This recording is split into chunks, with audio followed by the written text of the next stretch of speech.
Danny here, coming to you back from the den. Today I have a special guest. I have AntMan here. We're going to go ahead and talk about the Phase 4 Marvel announcements. You know, it's been a while since we've gotten a Marvel movie. How excited are you, D? Very excited. It's been missing for a while, and so many new projects are coming out. So it's good to look at all these upcoming films and TV shows. And that's what's awesome, right? Before we were just getting 2 movies a year, then 3. Now we're getting shows on top of these movies. Do you feel it's going to be able to add more to the MCU? Do you think it's going to kind of expand the universe even more? Yeah. There's definitely a lot that'll be added and more characters and sort of lead us into the next few years of entertainment from Marvel. Yeah. No, and the thing is like they have to be very careful about this, right? Because it could go one of 2 ways. It can work really well where you can watch the shows and get some extra content from the universe, from the MCU, or they can make it where then people are obligated, I have to watch the show before I can watch the movie. And then it impacts their box office numbers, right? Because people are like, well, I didn't watch WandaVision, so I can't go watch Doctor Strange in the Multiverse of Madness because I'm gonna be lost. The extra content is great, but they have to be smart about it. I know with the comic books, they've done this before, same way that the MCU started was following the formula from the comics where each hero got their own movie first and then it led to Avengers, and that worked out well. So yeah, well, when they had their Netflix series, it didn't necessarily tie into the films as much. Agents of S.H.I.E.L.D. I think did. Maybe some of these shows or extra things don't necessarily have to be watched to understand the MCU, although it seems like they have transitioned from like having a separate show because it was in contract with Netflix to now that it's like a Disney owned and part of the MCU officially. Maybe we will have to like keep up in order to know the little things. Yeah, I mean, and as fans, we're gonna want to keep up, right? Like we want to know every tidbit of story, which is cool. It's the casual moviegoer, right? Like, what is that experience going to be for them? Although I will say, like, Disney Plus has so many damn subscribers. Like, why wouldn't you want to watch these shows? Might as well just watch what they got, going on. Yeah. I mean, it's a big part of why you're paying for the subscription for this. Yeah, I mean, so far we've had, The Mandalorian, maybe a couple of movies that they've released, and that's fine. But we haven't gotten any consistent mainstream shows like, WandaVision's coming out in January. I think Winter Soldier's in March. And those are the things that you paid for Disney Plus for. Like, that's what you want to watch. It's due time that we get some Marvel content, besides the movies that they have on the streaming platforms. We're going to go ahead and watch the presentation that Kevin Feige had, where he's announcing the new projects coming up with Phase 4. We'll go ahead and talk a little bit about that and give our impressions and talk about our excitement. Let's go ahead and get this video started. There's a lot of new content coming from Marvel Studios, so let's get started. WandaVision will be the very first Marvel Studios series on Disney+. Wanda and Vision are 2 of our most powerful and complex heroes, and this series is a perfect expansion point for MCU storytelling. Launching on Disney Plus on January 15th. I'm looking forward to that show because they did so much setup going back to Avengers 2, right? Where they introduced both Wanda and the Vision. And you can kind of see some of the seeds there where, at the very end of the movie, you see Vision rescuing Wanda from, I think it was Sokovia, right? When it was about to crash. And she had just finished ripping Ultron's heart out. And she was about to die, but Vision just comes and saves her. And like from there, you kind of see that relationship building, right? This brought me back to the comics. It reminded me of the really cool relationship between the 2 characters and all the crazy stuff they went through. And I think in WandaVision is going to touch up on a lot of that. What excited you about WandaVision, the relationship and the interaction between the 2 characters? It's going to be exciting to see because they've built up so much, like you said, of their relationship through the movies and more than one movie. They're just 2 very powerful powerful beings also, how their dynamic changes and all of that in the show is going to be something to watch for. To your point, they're like two of the most powerful beings in the MCU right now. And, we saw them have their, little lovers quarrel in Civil War. Yeah. And, they had a difference in opinion, difference in view. And that one scene when Hawkeye went to kind of get her out of the Avengers headquarters, Vision was there, but then she used her powers and made him so heavy that she buried him under the earth, which was pretty cool. I'm excited to see how many different stories they're gonna have, because it seems like there's a variety that their interactions will take place. It's gonna be cool to see. Each movie has been its own subgenre, right? Like Winter Soldier was that 1970s spy thriller. With WandaVision, they're kind of going the route of a sitcom. So if you see the trailer, you have these scenes where they have these 1950s style sitcom, 1960s, 70s. It looks like it's going through all the decades. It looks cool, man. I'm looking forward to WandaVision. I think they're going to do some really cool stuff. And they've already mentioned that they're going to connect it to Doctor Strange and the Multiverse of Madness. But they've also mentioned that they're going to connect Spider-Man 3 to that. I'm also wondering if they're going to tie it to any of the Vision comics that have been released over the last couple of years, storylines where he has a family and trying to live this normal life. And in the trailer, I think they sort of hint on those kind of stories. Mm-hmm. And their relationship has been of them trying to have a normal relationship of a partnership. And so I wonder how much the comics influence the stories that we'll be watching. They're drawing from that Vision comic book where he did have a family life. They're also taking from the storyline where Wanda and the Vision were in a relationship, they were in love, and that led to other consequences. I won't go too deep into it because I don't want to spoil too much about what might be in the show, but it looks like they're taking different components from the comics and meshing them together to come up with, their own original story for the series. Next up is Thor, Love and Thunder. Let's see what announcements he has on that. January, we'll begin filming Thor, Love and Thunder with director Taika Waititi and Chris Hemsworth, Natalie Portman, and Tessa Thompson returning. And I'm pleased to confirm that Academy Award-winning actor Christian Bale is playing the villain, Gore the God Butcher. Thor, Love and Thunder releases in theaters on May 6, 2022. All right, May 6, 2022. That's right around the corner, right? We just got to get through this year. That's cool because there was this rumor about Christian Bale coming out in Thor, Love and Thunder. Him playing Gore the God Butcher, it fits. Christian Bale, I mean... You can't go wrong with Christian Bale. You can't. You can't.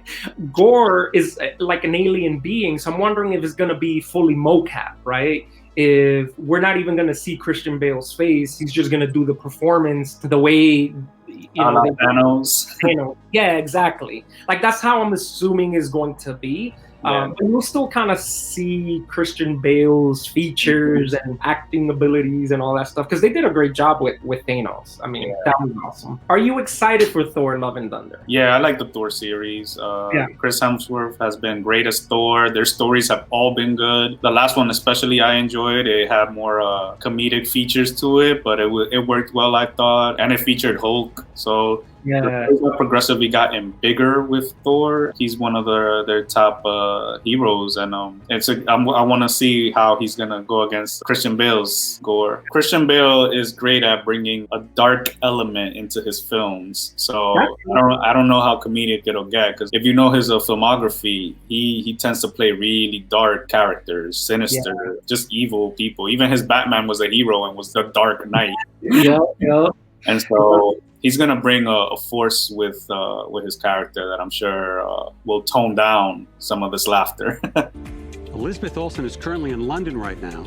She's shooting the film Doctor Strange in the Multiverse of Madness with director Sam Raimi, star Benedict Cumberbatch, and the rest of the cast, including Benedict Wong, Rachel McAdams, and Chiwetel Ejiofor. And joining them is a new fan favorite character from the comics, America Chavez, played by Xochitl Gomez. This film hits theaters March 25th, 2022, and we're really pushing the boundaries of storytelling with this thrilling, scary, mind-bending adventure. Not only will Doctor Strange in the Multiverse of Madness connect directly to the events of WandaVision, but it will also connect to the events of our new Spider-Man film coming to theaters December 2021. I know where I'm going to be taking Omi for her birthday in 2022. We're gonna watch Doctor Strange in the Multiverse of Madness. Okay, so we gotta kind of talk about Sam Raimi being the director. That's huge. He did the first Spider-Man trilogy, and those films were memorable. You know, part 2 was a huge success for a lot of fans, and so it's exciting that he's getting another shot. I think it was the second movie, Spider-Man 2, where Dr. Octopus comes out for the first time and they're trying to come up with a name for him. So at one point, his assistant, I forget his assistant's name, but he's like, how about Doctor Strange? And Jay Jonah's like, no, that's taken. So it's interesting that we're seeing Sam Raimi direct Doctor Strange. Bringing in Sam Raimi is great. His background was horror movies. You know, that's how Sam Raimi started. And to see him bring that horror element to this movie is going to be pretty cool. In Spider-Man 2, when you see Dr. Octopus being operated on and his tentacles are just going off, murdering all the doctors and the nurses, that was insane. Yeah, it had a horror element to it. And when he was stomping towards the cafe after he lunged that car into there, they were really, they try to make him as scary as they could present him. Yeah, as a villain in that kind of film. So even with the first Spider-Man film was by Raimi too. Green Goblin. When Green Goblin was presented in the first Spider-Man film, there were those elements of horror too, where Osborn was talking to himself and sort of being schizophrenic and like hearing these voices in his head and driving him to madness. And it was another way that Raimi presents these villains really well. It was creepy. And like they should have just put green paint on his face and he would have looked like the Green Goblin to me. I would have been okay with that. Yeah, I agree with you. Defoe was great. Yeah, the voice acting that he did and like the just his presentation and his demeanor. Like even when he showed up to Aunt May's home for the eating, and he was like suspicious about where were you, Peter, and all that stuff was very intimidating. In the Multiverse of Madness is really what's going to allow Marvel to come up with some really crazy stuff. Peyton Reed is hard at work with our Marvel Studios team on the third Ant-Man film, which will officially be called Ant-Man and the Wasp: Quantumania. Paul Rudd, Evangeline Lilly, Michael Douglas, and Michelle Pfeiffer are all returning. And Catherine Newton is joining the cast and playing Cassie Lang. And in the role of Kang the Conqueror, we have a great actor, Jonathan Majors. Ant-Man and the Wasp: Quantumania. So what are your thoughts on the title? So I'm assuming they're doing another, quantum realm sort of thing and maybe getting stuck there or opening up some weird interdimensional multiverse type of thing that connects that to Doctor Strange's storyline and connects that to maybe a future Spider-Man project that's been rumored. So the Ant-Man and the Wasp movie, they did a pretty good setup because when Hank Pym goes into the quantum realm to rescue Janet Van Dyne, played by Michelle Pfeiffer, in the background you see a small city in a bubble. So I'm pretty sure that's going to play into this next movie where maybe they're going back to that city for whatever reason. We don't know why. But it's exciting because Kang the Conqueror is going to be in this movie. Kang is a huge villain for the Avengers. So the fact that they're introducing him in Ant-Man and the Wasp film leads me to believe that, Ant-Man and Wasp will both continue being members of the Avengers. I don't think this is going to be the only time we see Kang. If anything, I think the story will be focused in the quantum realm, but somehow he makes it out into the real world. And that's where we get all kinds of havoc and chaos because Kang time travels, right? And in Endgame, we saw that time travel component and how the Avengers probably messed up the time stream. Yeah, there might have been some weird consequences of their time travel, which is usually the story in most time traveling stories. Exactly. Something got changed that shouldn't have, and we got to fix it. If you look at a lot of these shows, they're introducing a lot of new young heroes. So I think they're going to lead up to Young Avengers at some point. Yeah. I don't know if it'll be a movie or if it'll be a TV show. They're introducing that character, America Chavez, in Doctor Strange in the Multiverse of Madness. Cassie Lang, Miss Marvel, And then there's also Kate Bishop, who's going to come out in the Hawkeye show. So you pretty much have a little bit more than half of the Young Avengers. They just need to bring in a couple more characters, which I won't go into too much spoiler, but there's 2 other characters that are part of the Young Avengers that we'll probably end up seeing in WandaVision. So okay, that'll be cool. Yeah, I think they're setting that up, man. I think we're going to get Young Avengers at some point. One last thing for Ant-Man and Wasp, a must in that film has to be, I think his name is it Michael Pena? Oh, yeah. He has to do the recap that he always does about what's been going on in the last couple of movies or storylines, and because those things are always fun. Now to another hero we last saw in Avengers Endgame, Black Widow will return to the big screen on May 7th, 2021. Of course, the film stars Scarlett Johansson as Natasha Romanoff. Fans have been patient, and I can't tell you just how ready we are for this Avenger to finally have her own standalone film. They need to wait for it to come out in theaters. I do not want to watch this on Disney Plus. No, you got to see it in the movies, in the theaters, and the character deserves that. She's the Avengers' first lady, based just on the fact that she's a secret agent, and just her skill set and all of that. It has to be good.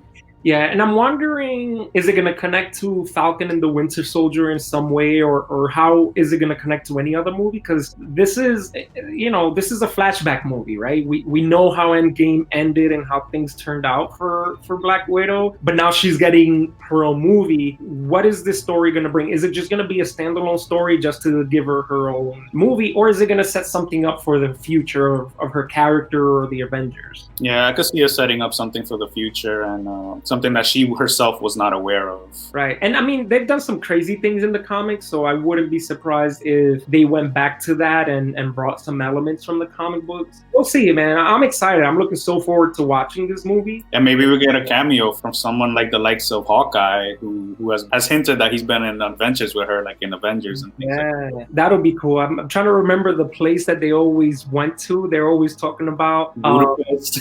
Budapest. Like, you and I remember Budapest completely different. Yeah, so maybe we get to see a glimpse of what happened at Budapest. Yeah, that'll be so cool, man. I would love to see what happened in Budapest. Loki. The God of Mischief will step out of his brother's shadow and into his own series on Disney Plus in May of next year. The great Tom Hiddleston returns as Loki and is joined in the series by Owen Wilson, Gugu Mbatha-Raw, Sophia DiMartino, Wunmi Mosaku, and Richard E. Grant. So we've put Loki in the center of his own crime thriller. If that sounds a little unusual or confusing, don't worry. Loki's just as confused. What is your excitement level for that? That's gonna be good. He's a fan favorite. Like, he's probably the second best villain we've seen after Thanos. He's just a great character and has been through the Marvel's MCU since the very beginning, pretty much. Like, right after the Iron Man series was set, he was introduced and Thor, and he's been with the MCU ever since. Yeah, and Tom Hiddleston does such a great job with that character. Yeah. And he loves playing the character. I remember that one year on Comic-Con, he showed up, in full Loki gear, and he was on stage and he was talking to the fans, and the audience went wild. And we get Owen Wilson. Like, who doesn't like Owen Wilson? Yeah. Owen Wilson is great. The way he delivers his comedic lines has always been really good and entertaining. Yeah. Because he's good at stepping out of that too, though, and being able to just showcase a really good character. Yeah, and I would love to see his banter between his character and Loki. Like, him and Tom Hiddleston, like, I can see the chemistry working really well. Hopefully we get to see them on screen together quite a bit. Loki's always getting himself caught up into something and trying to weasel his way out of it. So I'm sure he's gonna be on some weird missions or crazy missions, trying to also figure out what he's gonna get out of this. Right, because he has to have his own agenda, right? Like, he's doing something, but in the back of his mind, he's scheming like, hey, how is this going to benefit me? Or how can I get out of this situation? Yeah, and that's part of the thrill of watching him. Yeah. For our next series for Disney Plus, which launches this coming March, The Falcon and the Winter Soldier features 2 recognizable superheroes last seen together in the final moments of Avengers Endgame. Sam Wilson, aka the Falcon, is played by Anthony Mackie, and Bucky Barnes, the Winter Soldier, is played by Sebastian Stan. The Falcon and the Winter Soldier is a cinematic experience. It's It's a Marvel Studios movie played out over 6 episodes. The show is going to be like a long extended movie. That's one of my must-see, like top 2-3 shows that I'm definitely gonna be glued to the TV to watch. As we saw at the end of Endgame, the mantle of Captain America was passed on to Falcon, and I want to see how he's gonna handle like rocking the shield, and Yeah. then the Winter Soldier was Steve Rogers' comrade and best friend, and seeing how these two, who always had a back and forth battle dynamic, as we saw in Civil War, how they're gonna get along to come out victorious in their missions. Yeah, like they have such cool chemistry, and their banter. I think it was Civil War where they're in the cars and he's like, "Can you move over?" But like, no. Yeah. And at one point, I think it was when they were trying to fight Spider-Man. Spider-Man had them both tied up in webs, and he's like, "I hate you." Yeah. How much of Captain America do you think we're going to get? And I mean presence, right? Because we know how Endgame ended with him. We're going to feel Captain America even though we don't see him on screen? I think so. I think they'll always sort of showcase his memory or his legacy through little things to remind them of the duty that he had left them with, which is to do the right things and all of that. And so these guys, they're not Steve Rogers, they're not Captain America, they're their own character. They might not always have the high moral ground that Cap had, but I think they'll sprinkle it throughout the show to remind them and remind us as the viewers that we have to go the right route. Yeah, and be the shield for the people, right? Like that was pretty much the task that Steve left Falcon. And in the comic books, we got to see both of those characters be Captain America for a while. So it's gonna be interesting to see if there's gonna be a back and forth, or is Bucky just gonna be like, "No, you need to be Cap. I don't want anything to do with it. I'm just here to support you and help you out." Is it gonna hint at Bucky becoming Captain America at some point? Are we gonna have 2 Captain Americas, 3 Captain Americas running around? Debuting for the first time in the MCU, SheHulk is coming to Disney+. It's a series about a woman trying to navigate the world and be taken seriously as a working professional, despite the fact that she's well over 6'7" and green. It's a very funny series being directed by Kat Coiro and Anu Valia. And I can officially confirm that SheHulk / Jennifer Walters will be played by the talented and Emmy Award-winning Tatiana Maslany. I'm also pleased to reveal that the brilliant Tim Roth is returning as the Abomination, a character we first introduced to the MCU in 2008's The Incredible Hulk. And if that's not enough, I can confirm that the Hulk himself, Mark Ruffalo, will be appearing in the series as well. And since Jennifer Walters is a lawyer who specializes specifically in superhero-oriented legal cases, you never know what Marvel characters are going to pop up from episode to episode. So what I love about them adding Tim Roth is that this is the second instance where Marvel is connecting the Incredible Hulk movie to the MCU, because the first Incredible Hulk was played by Edward Norton. And then for Avengers, they switched it up to Mark Ruffalo.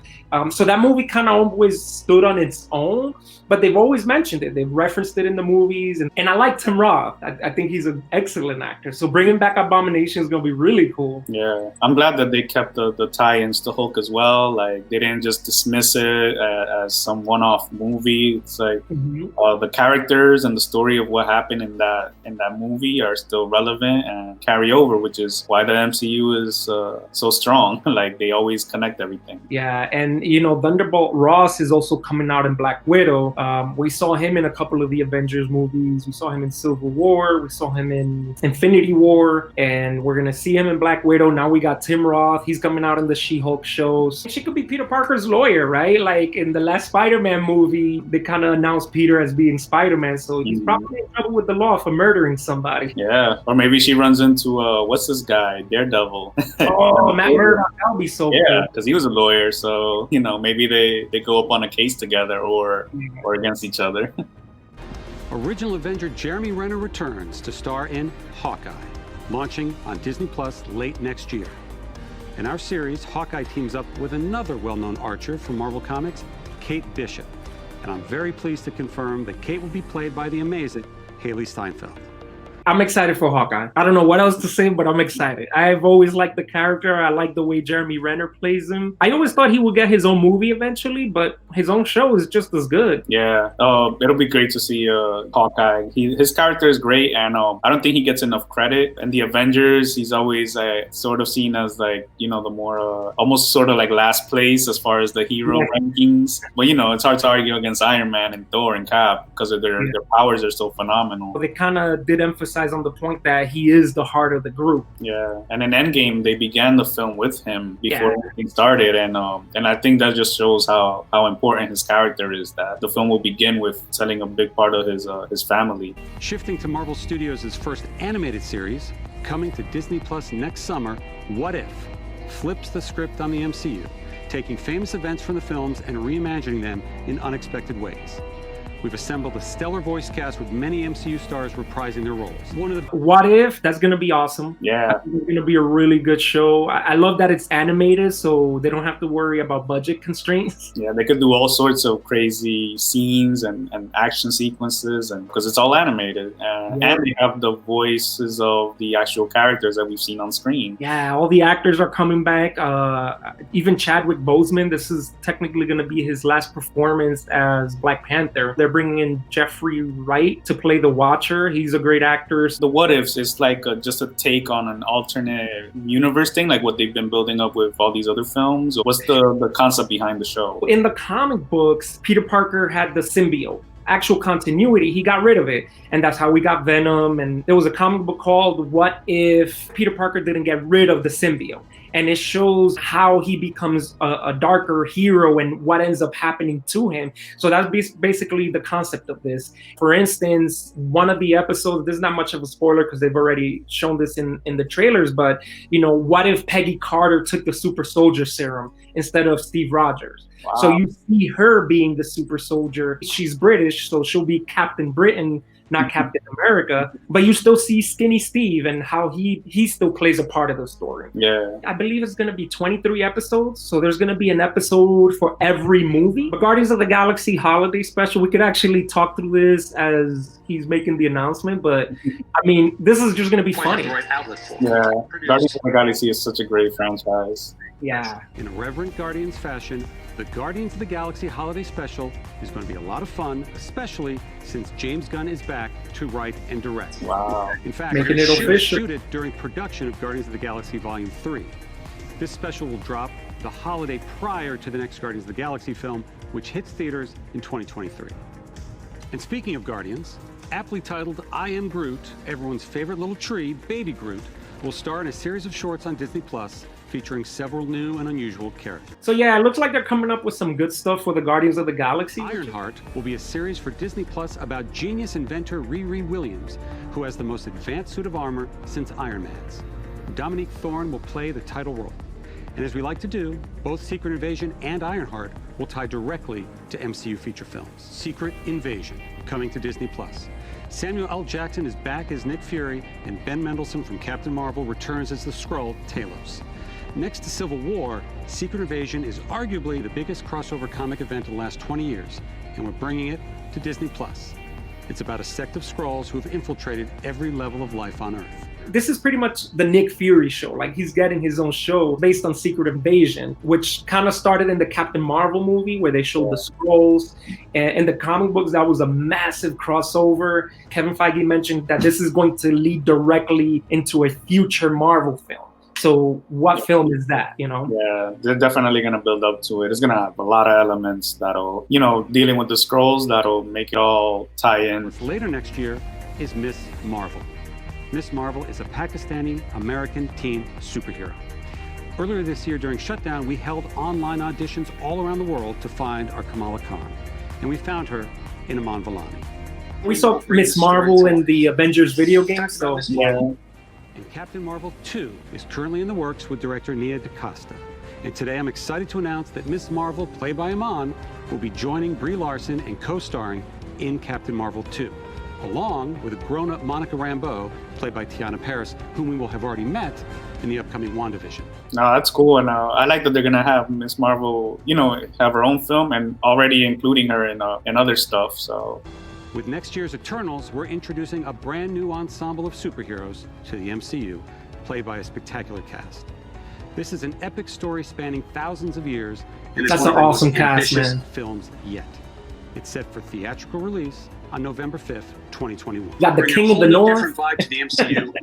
Yeah. Type story coming to life. I heard Salma Hayek. I know Salma Hayek is in it, and that she's playing a character that was originally a male character. Yes. I didn't know that, so that's pretty interesting. Yeah, and they just switched it up. Her being a woman and the character being male in the comics, and I was like, okay, that's like they switched it like it was fine. Like yeah, and that's the cool thing about Eternals is one of those comic books that is very low key. Not a lot of people are familiar with them, so they can take some creative liberties. I'm excited for that one. They have a huge cast and a lot of characters. Moon Knight is an action-adventure, Indiana Jones type story coming to life as a Disney Plus series directed by Mohammed Diab. The character Moon Knight is a complex vigilante who suffers from dissociative identity disorder. And these multiple identities that live inside him are very distinct characters in the series.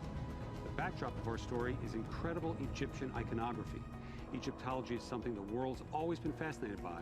So Moon Knight is sort of like Marvel's version of Batman. With Moon Knight, it's actually him with multiple personalities. Like he is like 3 different people. I'm glad that they're including that in the show. And there was a rumor that Oscar Isaac, Poe Dameron from the Star Wars movie, the rumor is that he's going to play the Moon Knight character. Wow. And he's a great actor, man. So if anybody can pull off the 3 multiple personalities, he can do it. Now I'm excited to see. I'm not familiar with Moon Knight, so it's good that they're bringing now some characters that are just not well known. And he's been part of the Avengers too, so this is, again, introducing a new character where we'll eventually see him in a future MCU movie. Yeah. Film Shang-Chi and the Legend of the Ten Rings. And we're so impressed the way Simu Liu has brought the character of Shang-Chi to life. Simu is surrounded on screen by a fantastic cast. This is just going to be a straight-up kung fu flick, This film is among the very first in our Phase 4 and is set to release in theaters on July 9th, 2021. We're also well underway on a series for Disney Plus based on Armor Wars, a classic Marvel story about Tony Stark's worst fear coming true. It's what happens when his tech falls into the wrong hands. And this series will star beloved member of the MCU, Don Cheadle, who will be returning as Jim. Boom! Looking for this? Whoa, Blade. This is gonna be awesome. Yeah. We want to continue to explore the world of Wakanda and all of the rich and varied characters introduced in the first film. Writer-director Ryan Coogler is hard at work on the sequel now, and will bring the film to you in theaters July 8th, 2022. What are your thoughts on Black Panther 2 and the decision on them not recasting? I think it's the right decision to honor what Chadwick Boseman did for the character, and throughout a couple of films, he wasn't just in Black Panther, and he was the king of Wakanda, and I think it just meant a lot to a lot of people, and to recast him right now it would probably be too soon. There's other ways of going around continuing the story and the way the mantle gets passed and all of that to someone else. Eventually, I think with the introduction of multiverses and all those other things, they'll be able to showcase an alternate reality version of Black Panther, where the way they'll introduce several characters being replayed by a different actor without necessarily calling it a replacement, but an alternate version. Yeah, and that's cool. I think again, going back to the multiverse of madness, it opens up the MCU, and it is going to allow them to make some creative changes or implement different things. The recasting thing, we know Tony Stark is going to get recast, eventually at some point. But like what you just mentioned, it's not a recast of Robert Downey Jr. being removed from the role. It's actually Tony Stark from this alternate dimension played by Tom Cruise, right? Yeah. And they can do the same thing with Black Panther. Yeah. There might be some time in between the second and the third movie, and when the time is right, bring in another T'Challa. Yeah, and also sprinkling in hints of the changes going on throughout different films. the way they did with Black Panther originally. He was introduced, I think, in Civil War before he had his own film. So there's always like hints of a build-up. The big battle in Infinity War was in Wakanda, and he was helping Winter Soldier with his arm. So there were all these like little stories about the character throughout different MCU films, and so they could rebuild that up with as they lock into whoever they want to pick up the mantle of the Black Panther. Yeah, and you know, the T'Challa character is so big in the comic books, and there's so many stories that it's hard to believe that we'll never see T'Challa again. Even if he's not the Black Panther, but T'Challa as the king of Wakanda, we have to see that character. Yeah. There's no way that we won't see him in future MCU films. Mm-hmm. And finally, I'm happy to announce a film about one of the truly iconic Marvel families. In fact, Marvel's first family, Fantastic Four. We're working on a feature now, and it will be directed by the director of our recent Spider-Man films, Jon Watts.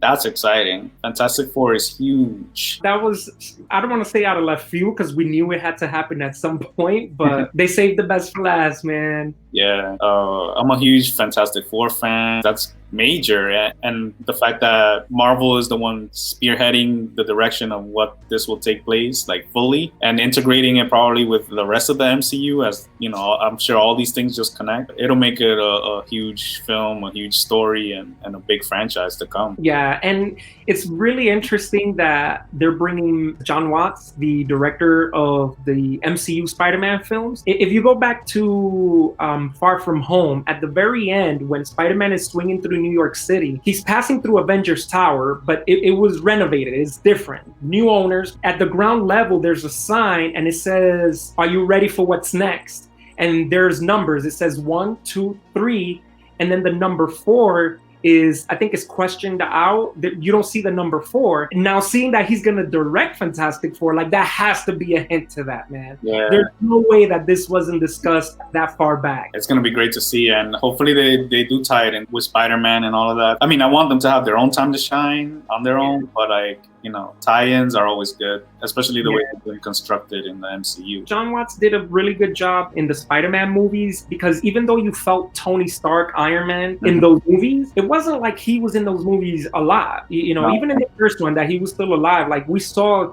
Tony Stark here and there when he was talking to Peter, but the movie was still about Peter Parker. It was about Spider-Man, but it was about him living in a world where the Avengers existed, where there was an Iron Man, and how does Spider-Man fit into all that. But he wasn't overshadowed. Like, it was still a movie. So I'm pretty sure that even though Spider-Man may come out in a Fantastic Four movie, it's still going to be a Fantastic Four movie. Yeah. Do you think this is going to be an origin film? I think they might do an origin film, only because sure they're going to want to put their stamp on it. Like, this is how things happen. And it's been a while. Maybe a lot of people might not have seen the last iteration of Fantastic Four. It wasn't well received, so they might have to retell what exactly happened. Yeah, in the MCU style, right? Like, because they did the same thing with Spider-Man. We had 2 prior actors playing Spider-Man in 2 different Spider universes. But when they brought Peter Parker into the MCU, they recast him. It was a whole new story that they were telling. They didn't touch on the origin of Spider-Man because everybody knows Spider-Man's origin, but they introduced the character for the first time. Yeah. That's it. You know, we got this Phase 4 announcement. Any final thoughts? What are you thinking? Are you excited? Are you hyped? Yeah, very hyped. It's very exciting, and I'm looking forward to it because spending all this time at home lately, we need more stuff to watch. And when the time is right, to hit the theaters and watch this and get the full experience. You know, the bucket of popcorn, the drink that's too large for you to finish throughout the whole film because you just don't want to go to the bathroom. It happens, but that's part of the experience, like you said. Yeah, some of these shows will probably run longer than others as far as like how many episodes, but keeping the tie-in to all these stories and how they stand up individually and how they all connect. I mean, most shows nowadays are not going really past 10 episodes. So I don't see any of these things going past that, except for the What If, because you mentioned it has like 1 for every film, so it might be the 23 episodes. But I don't see any of this stuff going really past 10. Kind of like what they did with Mandalorian. They're gonna run their shows and test out how well it does, and they'll go from there. It's gonna be good. And we haven't got Marvel shows since they got taken off Netflix, or they stopped, renewing seasons. And I'm looking forward to watching that. And then the multiverse concept and how that introduces variety of characters. Right. This announcement was as big as that one announcement they had a few years ago where they showed every movie for like the next 5 years. Yeah. And we haven't had an announcement like that until now. Yeah. So, and it'll probably be another year or two before we get another presentation like this. But by that point, I'm sure they're going to announce the X-Men. Oh, yeah. And that's something I look forward to.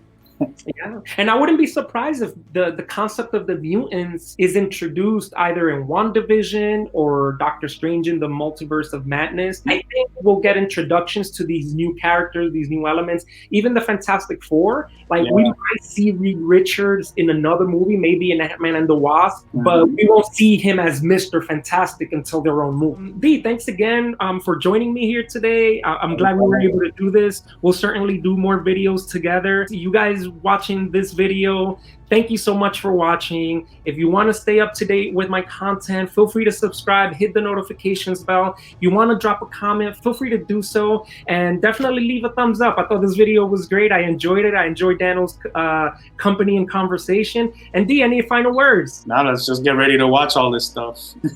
Amen, brother. Amen. Well, I'm ready. I'm good to go. So, all right. Until next time.